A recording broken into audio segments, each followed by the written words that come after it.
and the dire consequences on environment. And in terms of genetics and artificial intelligence, we have a lot of potential that could achieve prosperity for the whole humanity. However, the gap between the possibilities and reality is widening.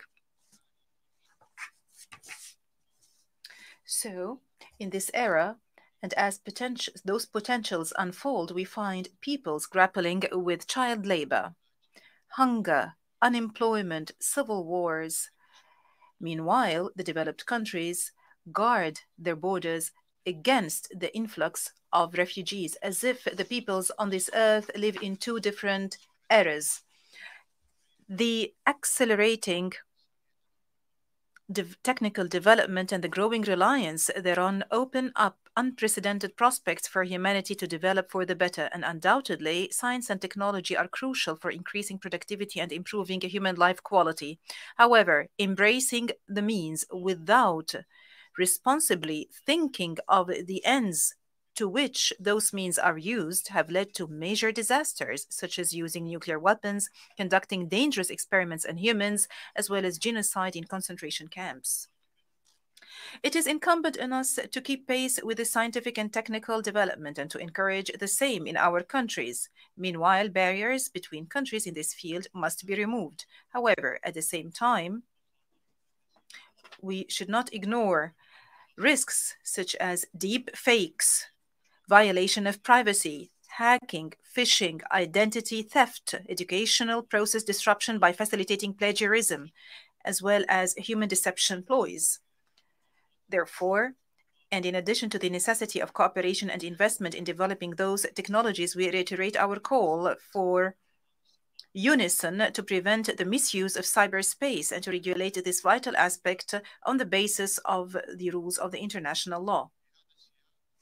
In this context, the Web Summit 2024 is set to take place in Doha. This will be a very important opportunity to review development in the field of technology and to create new cooperation opportunities in the realm of technology for the benefit of humanity as a whole. And I would like to take this occasion to welcome you all in Doha.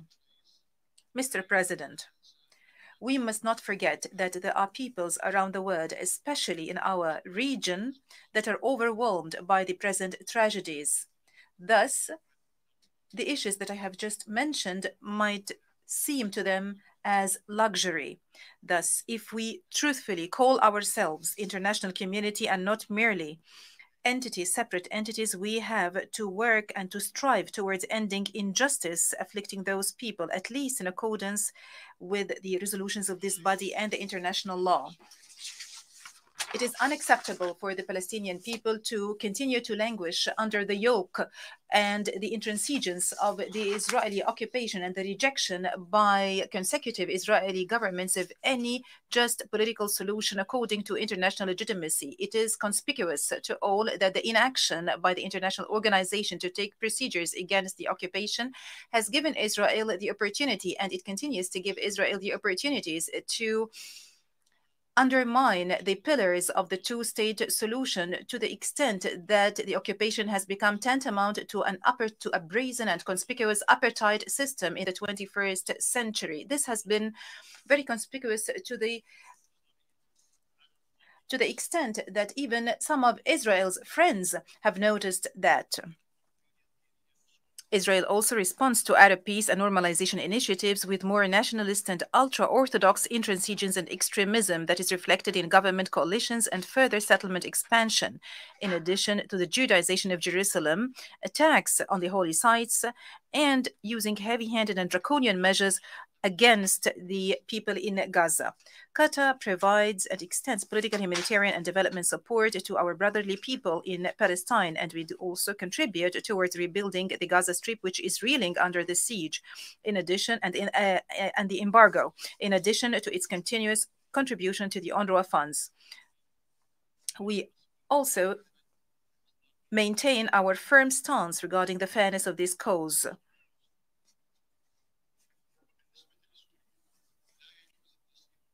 As for Syria, it is unacceptable to condone the injustice sustained by the fraternal people of Syria as destiny. The crisis is awaiting a comprehensive settlement through a political process leading to a political transition in accordance with the Geneva Declaration 1 and the Security Council Resolution 2254, while maintaining Syria's integrity, sovereignty, and independence. It's regrettable to witness this year the outbreak of violence in the Sudan, which had dire effect and impact on the Sudanese people and which has exacerbated the crisis of refugees. We condemn all crimes perpetrated against civilians in the capital Khartoum and in Darfur, and we call for holding the perpetrators thereof accountable. Also, we call for putting an end to the violence and to resort to reason to spare civilians the consequences of fighting. And we do stress our support to all regional and international efforts to facilitate ceasefire and dialogue between all political powers in the Sudan for the future of the Sudan. And in fraternal Lebanon, where the specter of danger hangs over the state's institutions, we do stress the need for finding a sustainable solution to the political vacuum, introducing mechanisms that thwart its recurrence and forming a government capable of addressing the aspirations of the Lebanese people. It is regrettable for the suffering of this fraternal people to be prolonged just because of political and personal calculations. And in Yemen, we call for settling the crisis according to the National Dialogue, the Gulf Initiative, and the relevant Security Council resolutions. And when it comes to Libya, we do stress our unwavering support for the endeavors of the Special Representative of the Secretary General and the head of the United Nations Support Mission in Libya. We do support his efforts to achieve tangible results to resolve the Libyan crisis. It is clear that solution in all fraternal countries that I have mentioned lies in consensus on the rule of law, state, and citizenship. Regarding the situation in Afghanistan, we continue to coordinate international efforts and facilitating dialogue with the United Nations and the countries concerned, in addition to the caretaker government of Afghanistan, to ensure compliance to the Doha Agreement, to avoid the recurrence of past mistakes and to prevent Afghanistan from spiraling into a difficult-to-manage humanitarian crisis or becoming a safe haven for terrorist individuals and groups. We also have to work to ensure that the Afghan people receive the needed international support and assistance and enjoy human rights, particularly minority rights and education and work. When we speak about our region, we would like to reiterate our appreciation of the détente and the breakthrough that we have witnessed this year, which is represented in the constructive dialogue and the reestablishment of ties between the sisterly countries, the Kingdom of Saudi Arabia and the Islamic Republic of Iran, as well as between the Arab Republic of Egypt and the Republic of Turkey. Mr. President, the war in Europe drags on. And along with Russia and Ukraine, it is consuming Europe in its entirety, and it is affecting the whole world in vital areas such as energy and food. And in the absence of a prospect for a permanent political solution, and taking into account the ability of certain countries to continue this war incessantly,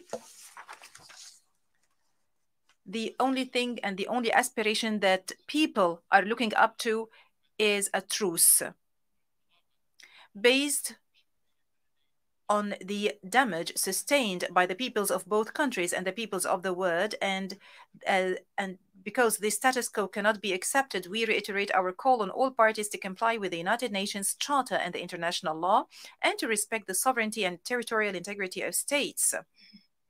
We also call upon them to resort to radical peaceful solutions based on those principles. Mr. President, our region is blessed with tremendous potentials and opportunities, and our peoples are tolerant, humane, peace-loving, and talented. During the 2022 World Cup in Qatar, there was an opportunity for interaction between peoples, and it was an opportunity for the world to see our people as they are and to learn about our culture and values, and to learn about Qatar and Qatar's status as a global destination and nexus between East and West. And we emphasized the role that sports could play in building bridges of communication and rapprochement between peoples and cultures. I hope we had contributed through this tournament to breaking the stereotypes and presenting a new, exciting, and safe tournament formula to the world. In Qatar, we had a dream. We had a dream for our country to be one of the prosperous nations whose people enjoy well-being and prosperity. We have invested for decades in to achieve our dream by planning and development work. We have achieved a lot thanks to God and the solidarity of everyone in Qatar. While investing in liquefied gas was a leverage to realize that dream, this investment also enabled us to play an important role in addressing the energy challenge around the world by embracing a realistic vision that takes into consideration the world needs for a diverse mix of different energy sources, and by using the highest levels of advanced technology, which is environment friendly.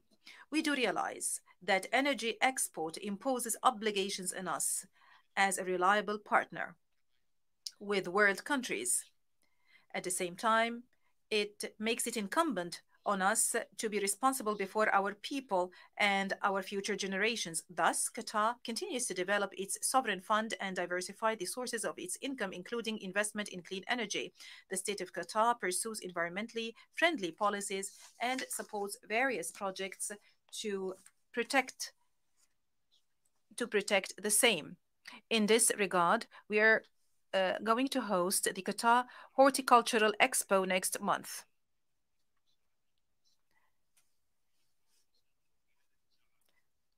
The state of Qatar responsibly works towards strengthening its role in providing humanitarian aid and mediation efforts and to resolve conflicts that affect the world.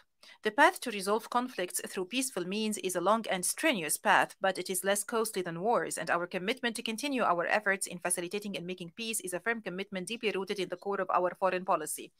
Mr. President, we stress that we take pride in our partnership with this international organization.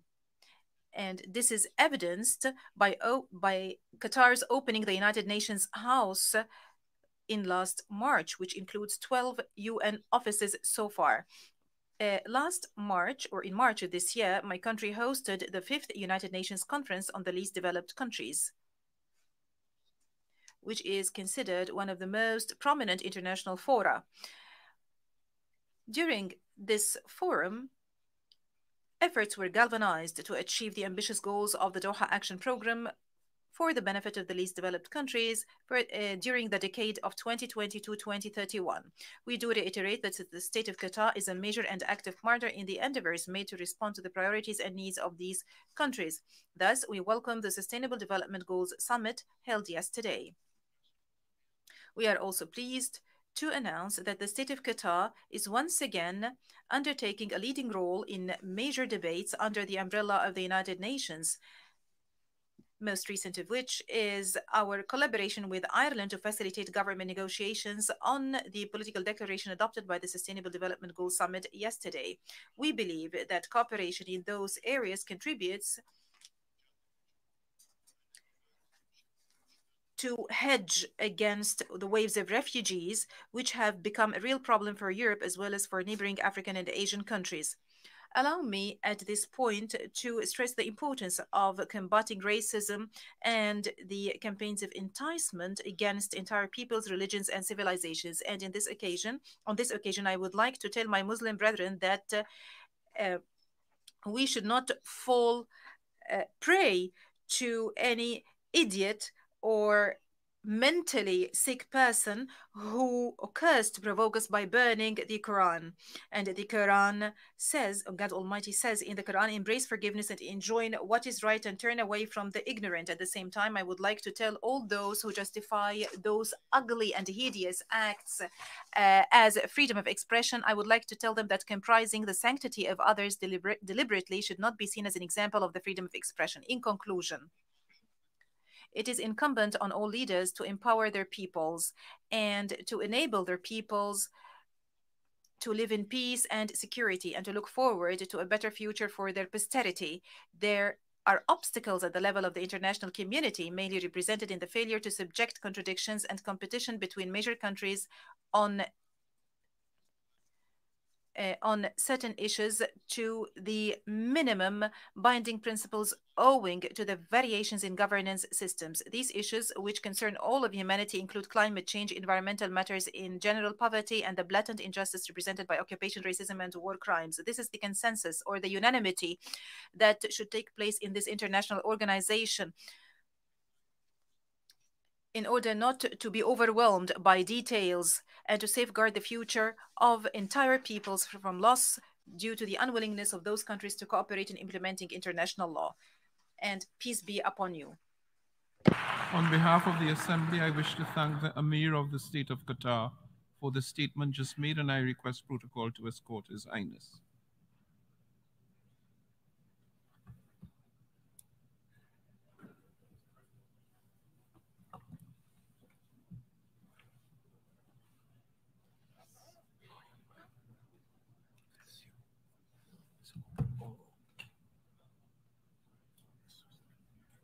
Can I start now?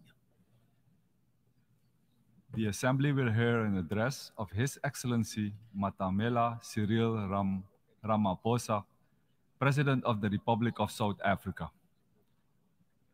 I request protocol to escort His Excellency. On behalf of the General Assembly, I have the honor to welcome His Excellency Matamela Cyril Ramaphosa, President of the Republic of South Africa, and to invite him to address the Assembly. President of the 78th session of the UN General Assembly, the United Nations Secretary General, Mr. Antonio Guterres, Excellencies, heads of state and government, ministers, and ladies and gentlemen. 78 years ago, in the aftermath of the Second World War, the nations of the world made a solemn commitment to save future generations from the horror and the suffering of war. Through the United Nations Charter, these nations accepted a shared mandate to foster peace and promote fundamental human rights, to promote social progress, and to ensure that there's a better standard of life for all. And yet, as we gather here, much of humanity is confronted by war and conflict, by want and hunger, by disease and environmental damage and disaster. Solidarity and trust between states is being eroded. Inequality, poverty, and unemployment are deepening across many nations in the world. In these conditions, and in the wake of a devastating global pandemic, the achievement of the Sustainable Development Goals seem increasingly remote. At the moment when every human effort should be directed towards the realization of Agenda 2030, our attention and our energies have once again been diverted by the scourge of war. But these woes, these divisions, these seemingly intractable troubles can and must be overcome. Over millennia, the human race has demonstrated an enormous capacity for resilience, for an ability to resolve problems, for adaptation, innovation, compassion, and solidarity. At this moment, we are all called upon to reaffirm these essential qualities that define our common humanity. These qualities must be evident in how we work together as a global community and as nations of the world to end war and conflict. South Africa has consistently advocated for dialogue, for negotiation and diplomacy to prevent and end conflict and achieve lasting peace. It has committed itself as a country to the promotion of human rights, human dignity, justice, democracy, and to the adherence of international law. From the experience of our own journey, from the evil system of apartheid, which was declared a crime against humanity by this very organization, to democracy, we value the importance of engaging all parties to conflicts to achieve peaceful, just, and enduring solutions. It is these principles that inform South Africa's participation in the African Peace Initiative, which seeks a peaceful resolution of the conflict between Russia and Ukraine. In this conflict, as in all conflicts, we have insisted that the UN Charter's principle of respect for the territorial integrity of every country should be upheld. Our participation in the African Peace Initiative, supported by 7 countries from the African continent, is informed by a desire to see an end to the suffering of those most directly affected by the conflict and the millions on our own continent and across the world who, as a result of the conflict, are now vulnerable to worsening hunger and deprivation.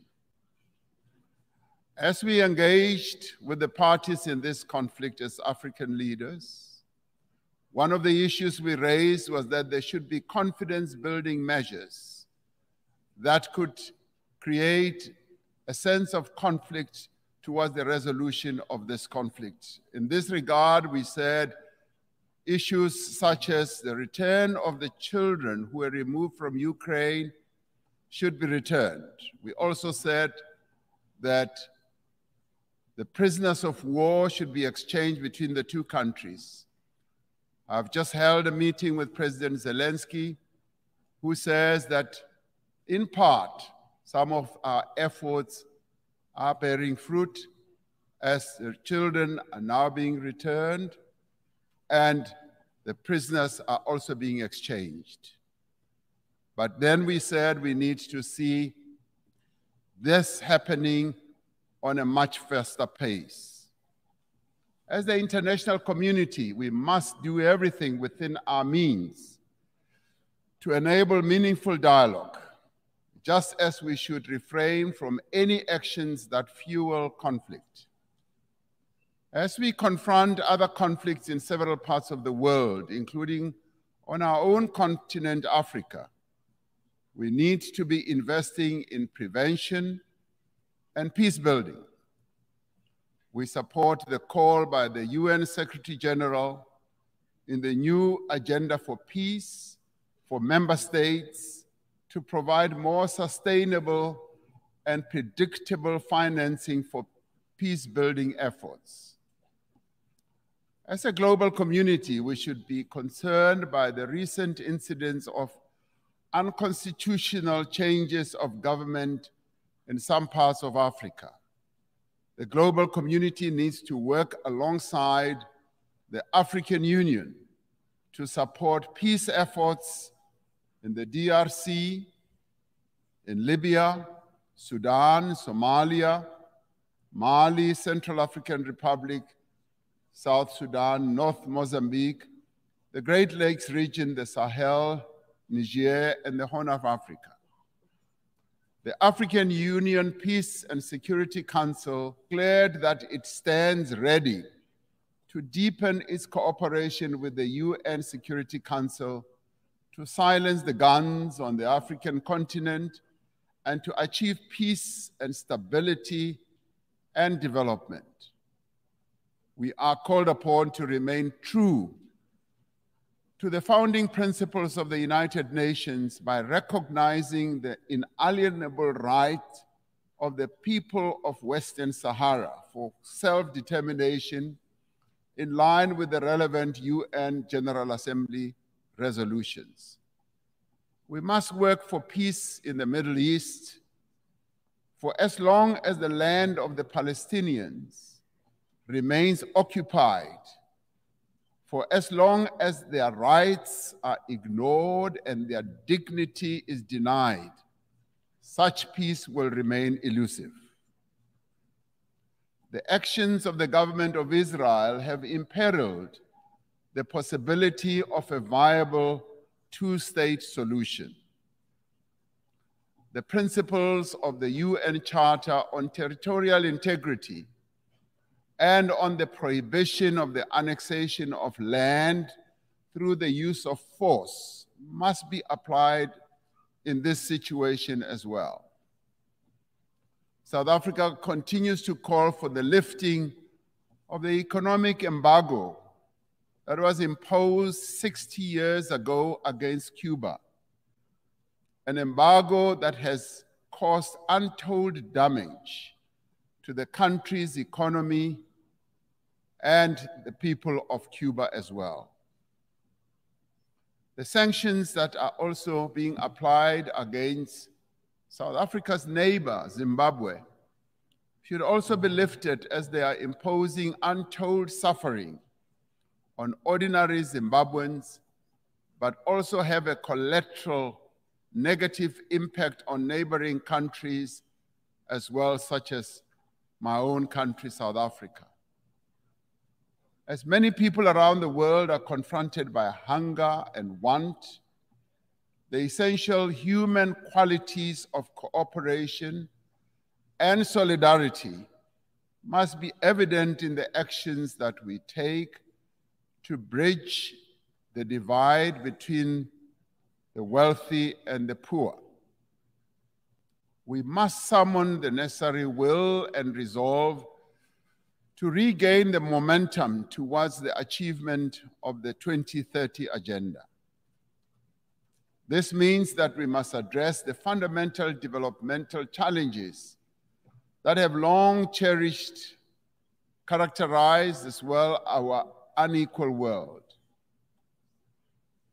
To address the developmental challenges that face many people in the world, we are required to focus on targeted investment, on technology transfer, capacity building support, especially in key areas such as supporting industrialization, building infrastructure, ensuring that agriculture investment takes place, ensuring that there is investment in water, energy, education, and health. This also requires predictable and sustainable financial support, including supportive trade policies from the international community. We call on the partners of the wealthier countries to meet the financial commitments they have made. It is a matter of great concern to us from the global south that these wealthier countries in the global north have failed to meet the undertakings they made to provide $100 billion a year for developing economies to take climate action. This must be changed, and the money must be made available in the interest of development. We support the proposals outlined in the Secretary General's Sustainable Development Goals stimulus. In particular, we support the call to tackle debt and debt distress that many countries, particularly in the global south, are burdened by. And we support the call to massively scale up affordable long-term financing to $500 billion a year and to expand contingency financing to countries that are in need. It is a grave indictment on this international community that we can spend so much money on war. And in fact, trillions are being spent on war, but we cannot support action that needs to be taken to meet the basic needs of billions of people in the world, needs such as addressing hunger, health, empowering women, and making sure that there is development in countries that are vulnerable. The achievement of the Sustainable Development Goals depends fundamentally on the empowerment of women in all spheres of life. Social and economic progress will not be possible unless we end gender discrimination. We must ensure that there is equal access for women to healthcare, education, as well as economic opportunities. We must pay particular attention to the provision of adequate health services to every woman, child, and adolescent. By doing so, we will fundamentally improve the health and well-being of all. The empowerment of women must be central to the actions we now take towards the realization of Agenda 2030. The women of the world need empowerment. They have a right to empowerment. They have a right also to participate equally in decision-making structures of all institutions in the world. I am proud that in South Africa, 50% of the members of the cabinet of South Africa are women. And today I'm accompanied by an all-women delegation to this United Nations General Assembly. It should be a matter of concern to us all that the majority of people who are sitting in this assembly are men. The question we have to ask, where are the women of the world? The women of the world have a right to be here to represent the views of women across the world. The essential human qualities of innovation and adaptation must be evident in the actions we take to prevent the destruction of our planet. Africa is warming faster than the rest of the world. We are told that the 20 climate hotspots in the world that we have, we find 17 of them in Africa. Africa is least responsible for the climate damage that has been caused, and yet it bears the greatest burden.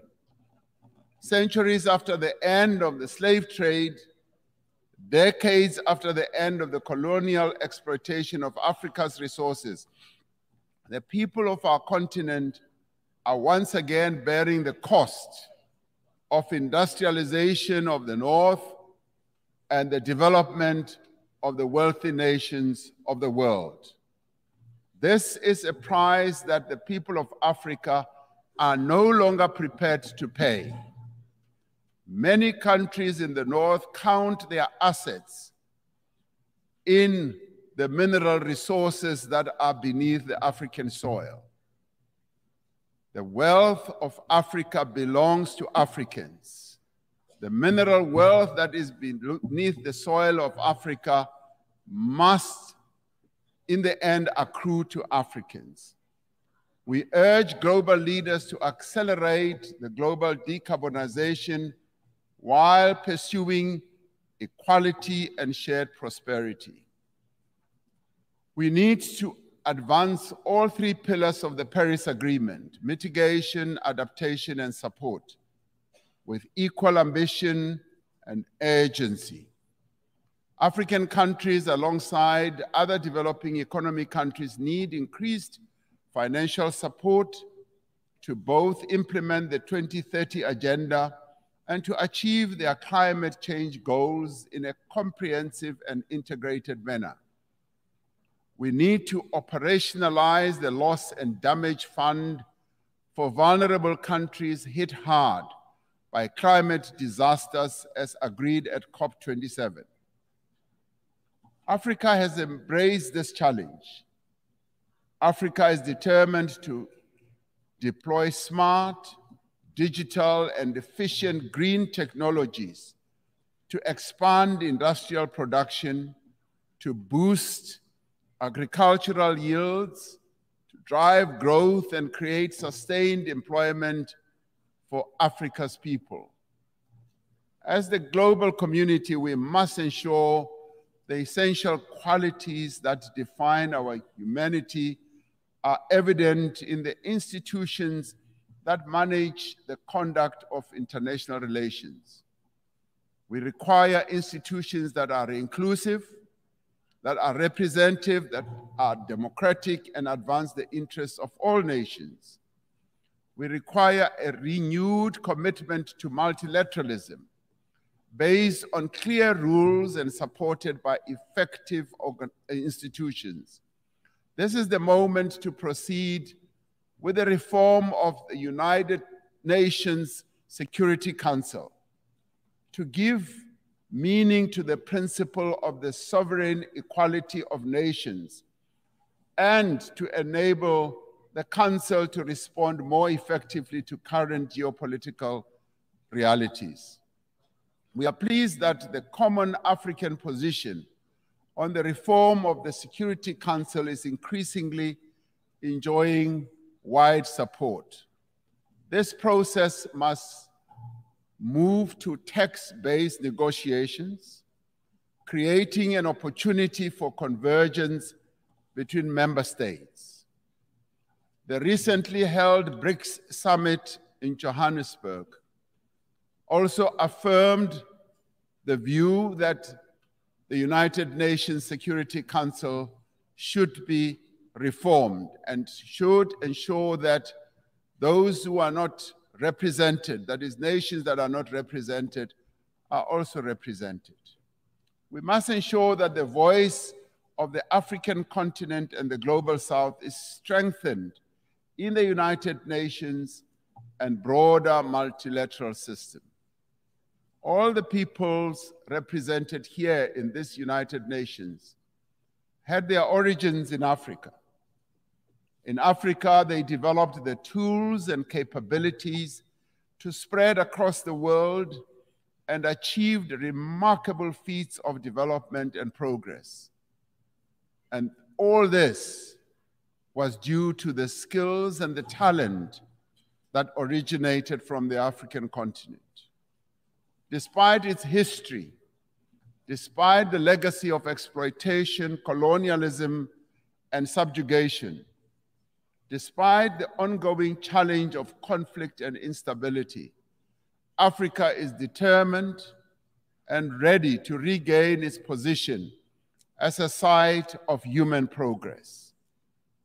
The era of African development has arrived.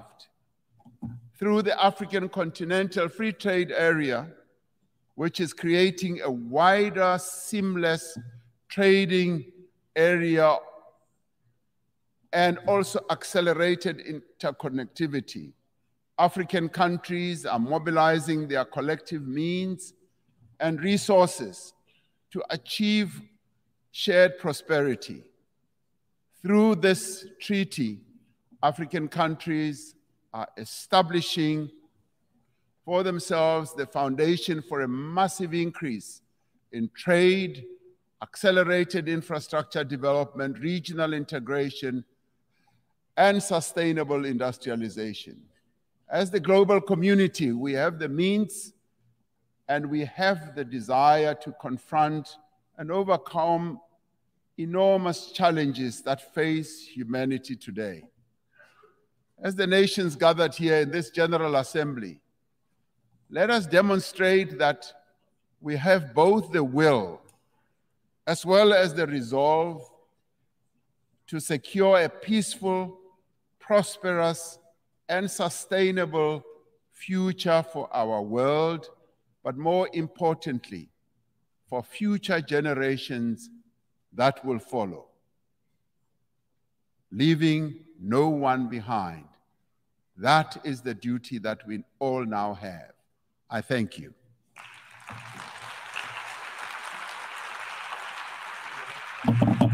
I wish to thank the President of the Republic of South Africa for the statement just made, and I request protocol to escort His Excellency.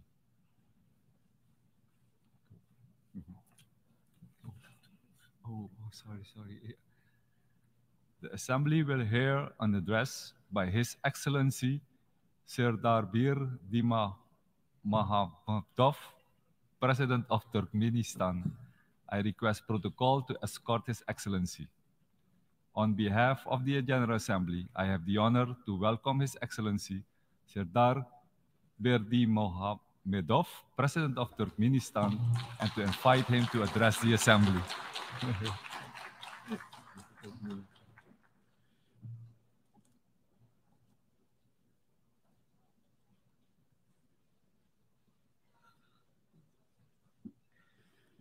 Dear heads and members of delegations, ladies and gentlemen, first of all, I would like to congratulate you with the opening of the 78th session of the General Assembly of the United Nations and wish you a productive work. I would like to congratulate Dennis Francis with his election as the President of the General Assembly of the United Nations. Today, high responsibility should unite all member states of the United Nations. Each of them should and has the means to significantly contribute to the tackling of the tasks of the UN. Current world faces very serious challenges out of multiple reasons.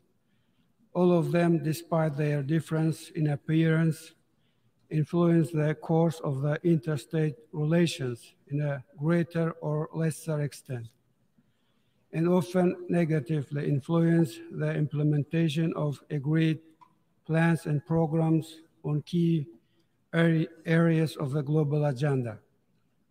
This, in turn, may lead to the blurring of the very foundation of global security as a principle of the UN, which should not be allowed. Out of this, Turkmenistan over several years firmly and persistently upholds the principle of unity, of security, and its integrity. We are convinced that military and political security should not be considered separately from economic, ecological, energy, transport, food, biological, and information security. None of those mentioned areas cannot be secondary or irrelevant, and their solution cannot be postponed.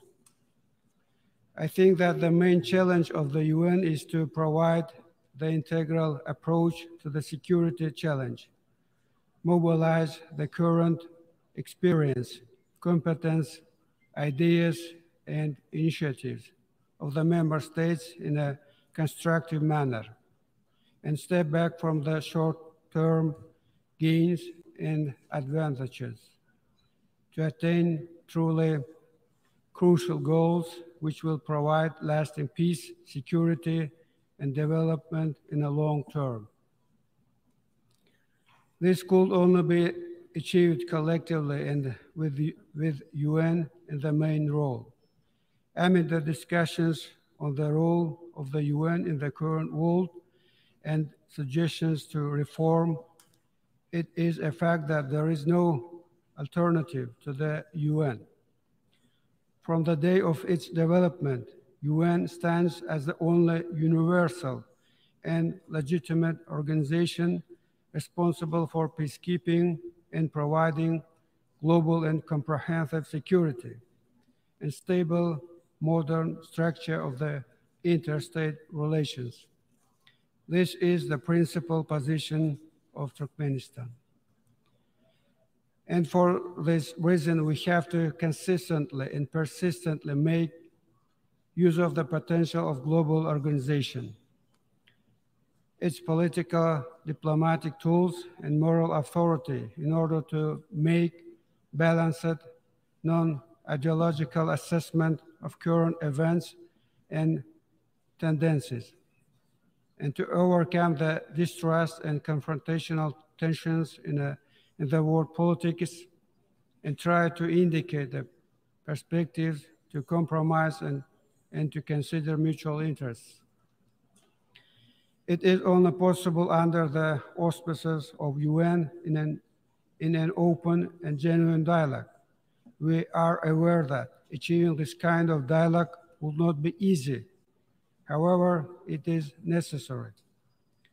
On this regard, Turkmenistan proposes to begin discussing the opportunities of the development of the strategy of global security based on the principles of the Charter of the UN and universal standards of international law, considering the current realities and tendencies of global development. In our opinion, such strategy should reflect the existence of new risk factors, which appeared recently, along with traditional risk factors. Also, we consider it necessary to include a number of areas of the UN into it, in particular, preventive diplomacy as the instrument to prevent and diffuse conflicts, usage of the potential of neutrality for peaceful and political diplomatic settlement of disputes and contradictions, recovery of the structure of trustful dialogue based on the decisions of the General Assembly of the UN, and declaring 2021 as the International Year of Peace and Trust, and 2023 as the International Year of Dialogue as guarantee of peace. Time confirmed the relevance of these resolutions in current situations.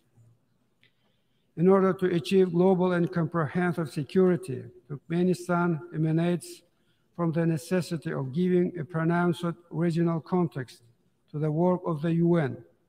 We conclude that such approach aims to contribute sufficient specificity and to increase its functionality and effectiveness. I am convinced that the time has come to launch an inclusive, full format and systematic dialogue between Central Asia and UN. Turkmenistan respectfully invites partners to its initiations. On this regard, our country is taking the initiative to create, under the auspices of UN, format of the Conference on Security in Central Asia and bordering areas. Goal of the conference is the development of approaches and decisions aimed in aligning and synchronizing the efforts of the Central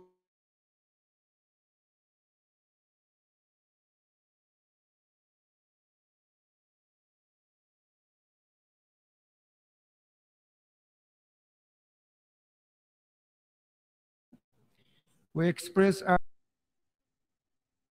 readiness to host the first conference in Ashgabat in 2024. Dear participants, among the key areas of the work of the UN in coming years, Afghanistan considers the addressing of urgent climate and ecological issues. Among them, we highlight the issues regarding global methane pledge.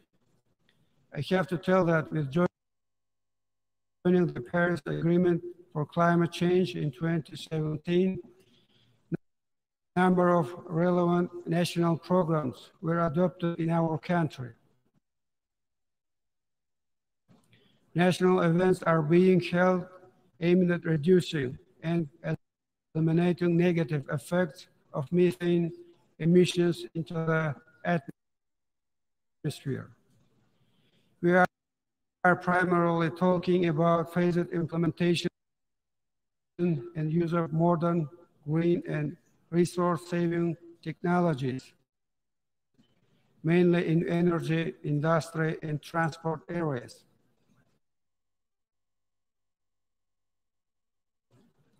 At the same time, we welcome the efforts of the global community for realizing global methane pledge. And of course, we expect substantive cooperation and targeted assistance from the specialized agencies of the UN, member states of the organization, and other interested partners. On this context, the roadmap on the development of the international cooperation aimed at study on joining of Turkmenistan to the global methane pledge was recently approved. Soon we will send this document to the UN Secretariat.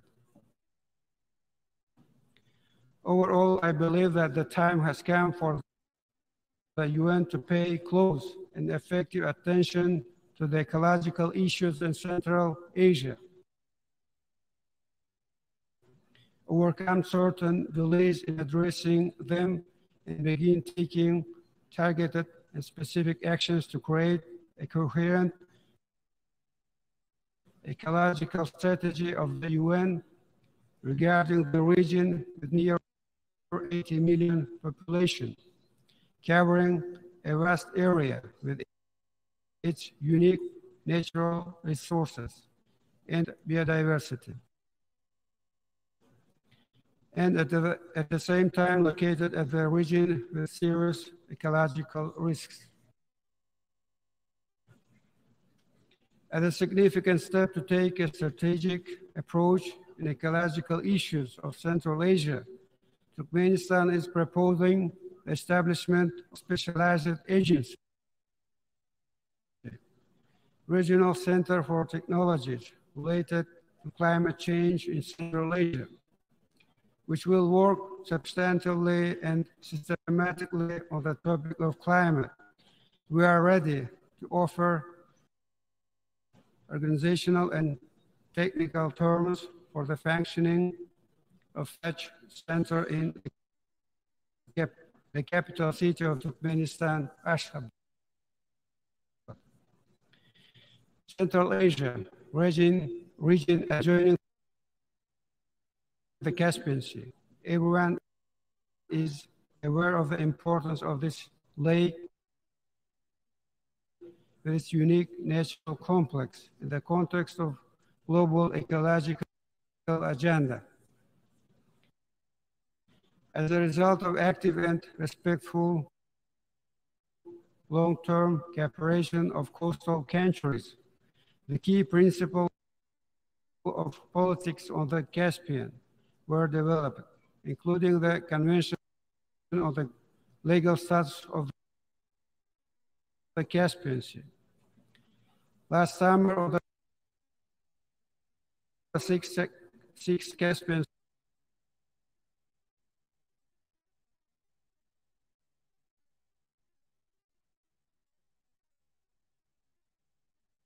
summit in Turkmenistan, all the participants firmly affirmed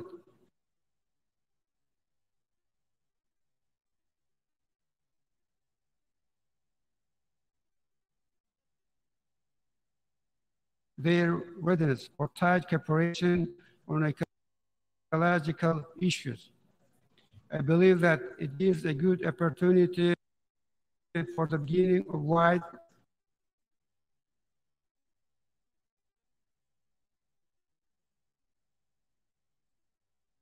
systematic interaction of coastal countries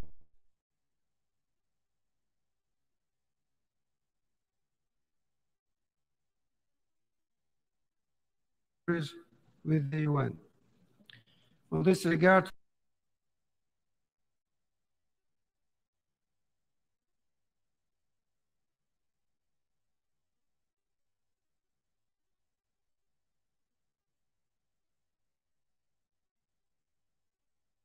Turkmenistan is proposing the creation of the Caspian Ecology Initiative, which will be aimed at becoming a platform for substantive and professional interaction on a wide range of issues.